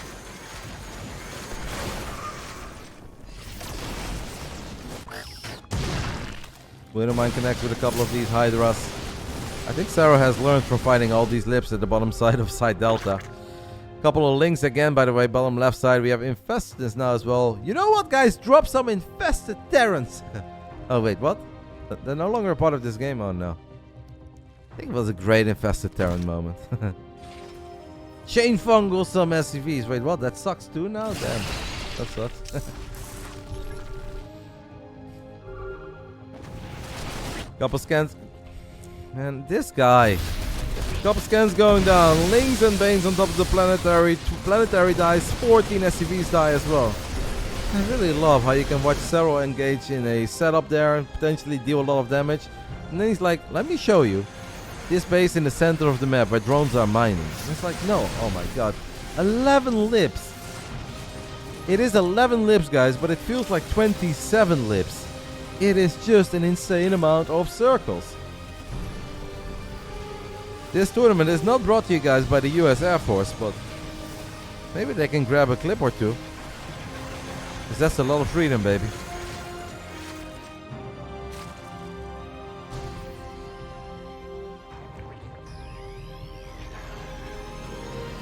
Serral has a lot of minerals in the bank, but the gas is obviously a little more important. With only 2,000 gas, I am worried he's gonna go for it. He's gonna run through all these circles. Our undefeated season is on the line. Lings and Banes crashing through, but it's just too many circles. It is too much freedom. Maru says, hey Yona. Justice reigns from above. And that means that Yona is now in a bit of trouble. He's gonna make 14 lurkers, but we're gonna lose that base. Can we cancel the hatchery? No, we cannot cancel that hatchery. Can we get on top of that base on the top right side on Team Maru? And yes, Maru will find this base too. And as I said, guys, that bank of Yona is really not that big, because one bad fight and you lose your gas bank. 2,000 gas turns into 200 gas, and it feels that that fight right there decided it all. An epic clash of two goats of StarCraft 2. The two ultimate goats of StarCraft 2 in my eyes. Serral wins game 1, and it's starting to feel that Maru wins game 2. And with that, our undefeated streak comes to an end. We have won 18 Clan Wars in a row, 11-0 last season, 7-0 this season. But it seems that ONSYDE will get the best of us today. Reynor went 1-1 with Ryung. Solar took out Trigger 2-0. And this is really starting to look like Maru and Serral will tie it up. And a draw, unfortunately, is not good enough for us here. Maru is amazing. Serral is amazing. They have played a legendary best of 2, guys. I don't say that every single time I cast. I mean that. I'm honest. Even when Maru and Serral play, we can have bad games. It can be boring. It can be one-sided. Today, it was none of that. It was fireworks from the beginning of the end. Maru brought his A-game. Serral brought his A-game. And in the end, they will both get one win. GG gets called. Maru gets the dub for ONSYDE Gaming. He is no longer undefeated, but he is still having a top tier season. 15 wins and 1 loss right now for Maru. And that means, guys, that for the first time ever, we have to admit defeat in the regular season of WTL Code S.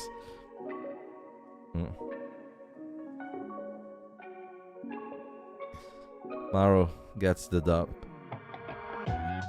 Well done, honestly. I mean, obviously, guys, I'm biased. I'm cheering for my boys. We really wanted to win, but they played amazing, and we have to just tip our fedora to us. We go back to the drawing board. GG's to ONSYDE. Amazing clan war. They played very well. We had some fantastic games. It is what it is. You can't win them all. Perhaps we'll see them again in the playoffs, because this, guys, is just regular season, and it's not all about the regular season. We can obviously see them in the playoffs again. So it was an amazing battle. This was the day of WTL code as Shopify Rebellion wins 4-2 against Platinum Heroes, and Basilisk unfortunately loses for the first time ever in regular season 2-4 against the amazing folks from ONSYDE. GG's. GG to Solar, GG to Ryung, and GG to Maru. It was a real team effort for them. They all got some wins on the board, and yeah, well done to them. I'm sad, but it was amazing StarCraft, and that is very important. Now, we like to do interviews, and we have basically only ever done interviews when we win, but I also said that we will do interviews if we lose too. And today there is not ESL Masters. I don't think any of the players is in a rush, so we will do a little interview with the boys. We can go over a couple of the matches and hear their thoughts. If you guys have any specific questions, you guys can stick around, and you guys can see me ask them. I'm going to go ahead and take a little break, and after that, I'll be back. And I'm going to try to get an interview going with Trigger, Serral, and Reynor. It's obviously just regular season, and it does mean that it's going to be very hard for us to finish above them, because yeah, they're 7-1. We dropped to 3rd place right now, because Shopify is having a monstrous season too. So these are the updated standings. ONSYDE 7-1, Shopify 7-1. And then Basilisk 7-1. They have 22 points. Shopify 20. We only have 18. So we're going to have to really step it up and get a couple of clean sweeps on the board. Will Cassis be at DreamHack Atlanta? Yes, they will be. So I'll take a break, guys. And in a couple minutes, 3, 4, 5 minutes, I'll be back with an interview with Serral, Reynor, and Trigger. And we'll take the loss as a team. We'll move on. We live and we learn. And we'll hopefully meet them again in the playoffs. Take a little break. After that, I'll be back. See you guys soon.